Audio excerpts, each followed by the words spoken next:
The president of Burkina Faso, President Ibrahim Traore, is going all out on France, from sending out their troops to banning their media to right now flat out calling them manipulative and poisonous to the minds of young Africans. He has shifted allegiance from France to moving into countries such as North Korea and Russia, because to him, the French government is out against Burkina Faso.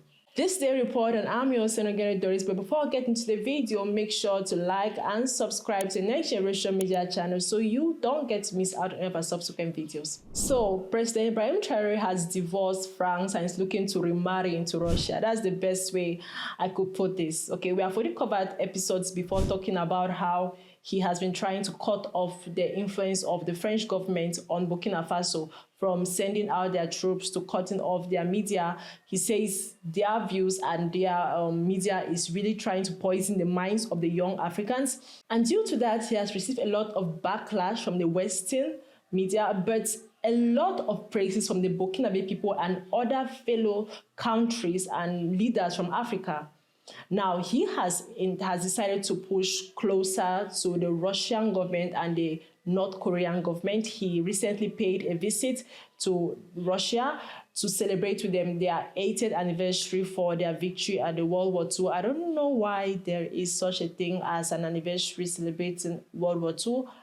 But then again, that's not what we're talking about today. So he went to Russia and met with Vladimir Putin, the president of Russia. We all know Vladimir Putin is someone who is very respected and I would say feared by other presidents due to their very rigorous stance when it comes to defense and war and, in fact, their entire army setup. But also looking into the current Russian and Ukraine war that is ongoing, President Ibrahim Traore has made it clear that he's not actually seeking to get some sort of military aid from the Russian government, but rather to learn from them, as he really admires the way Vladimir Putin goes about his presidency.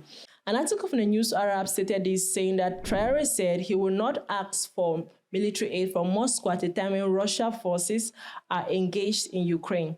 But he said Russia could share its knowledge, help Burkina Faso educate its young population, and end conflicts in the country where security forces are battling a jihadist uprising. Putin said Russia would continue to assist Burkina Faso, suppressing radical groups and training officials. We are united by the common goal of combating terrorism, Putin said, also advocating stronger economic cooperation. I'm very happy for the Burkina Faso people. Since the coming of their new president, they have been the most proud set of Africans on the planet. Back to back, they are praising the president. We can also deny the fact that as much as there has been a lot of positivity attached to Ibrahim Traore, the France government, the Western countries have also put a lot of allegations against him, saying that he's some sort of dictatorship, he's swindling gold from the country, taking gold reserves from Burkina Faso and using it for his own personal interest. But before I get into that, let's listen to this particular interview that he gave while he was in Russia. And he talked about how he feels a lot there, particularly the Western media, just lies to the people. So let's listen to that interview, a snippet, because it was quite a very long interview. Take a look at their statements, those of the French President, Emmanuel Macron, for example. He is always saying young Africans are influenced by Russia. And Western media, all they do is lie. And speaking of AES, Alliance of Sahel States, which is a model of emerging structure, they can't spend their day without mentioning Burkina or AES. They cannot but talk about it. And every time they seek to use this information to manipulate the youth, but it no longer works. I think people are quite aware of their goals. They manage to distort history by using this rhetoric, including the history of Africa. They could pass off lies as the truth, leading to some young Africans not knowing Africa's history. What has Africa done? Some don't even know that our grandparents fought, being used as cannon fodder, and in return, killed like animals. Do people know that when France experimented with its first atomic bomb, it was black soldiers who were placed in the lethal radius to see what effect it had? It's all in the archives.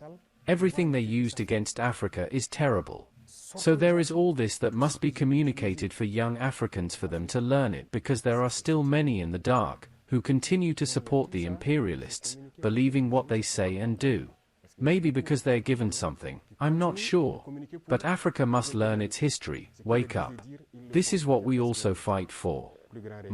So that is his cry out. He wants Africans to be more involved in their history process, because truly we can thank the foreign countries, the Western, the American countries, all the white countries for really all the things maybe that we have benefited from civilization emerging due to their influences. But we can also forget the fact that there have been some sort of they have somehow used Africans to foster their own economy, and in a way made us feel like we were somehow indebted to them. So this is something that President Ibrahim Traore is making very clear. I've never seen, I think, any African leader stand this firm on this point over and over again.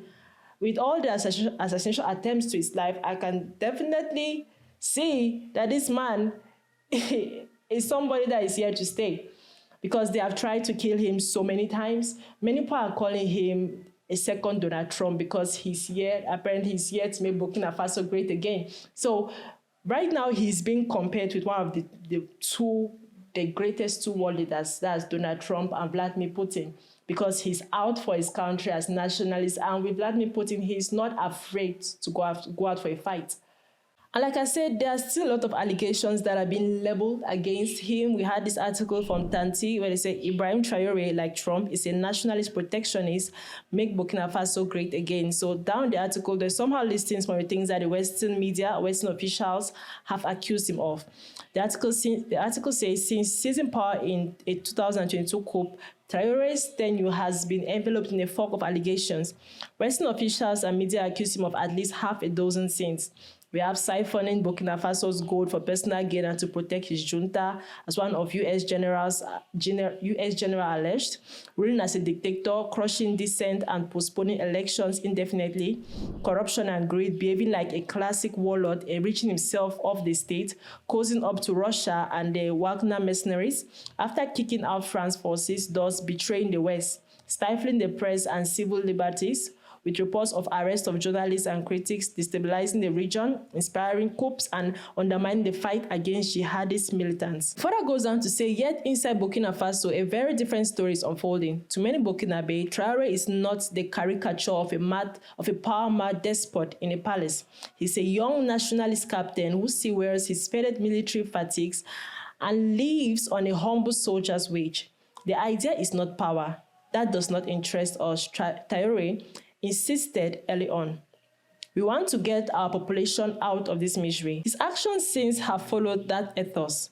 Far from pilfering the nation's wealth, Traore has been busy reclaiming it for his people. Far from silencing the public, he's often seen inaugurating factories and listening to cheering crowds in dusty villages. The West narrative of a corrupt warlord collides with a groundswell of local support for what he represents, a break from neocolonialism and a bold bid to build an independent, self-reliant Burkina Faso.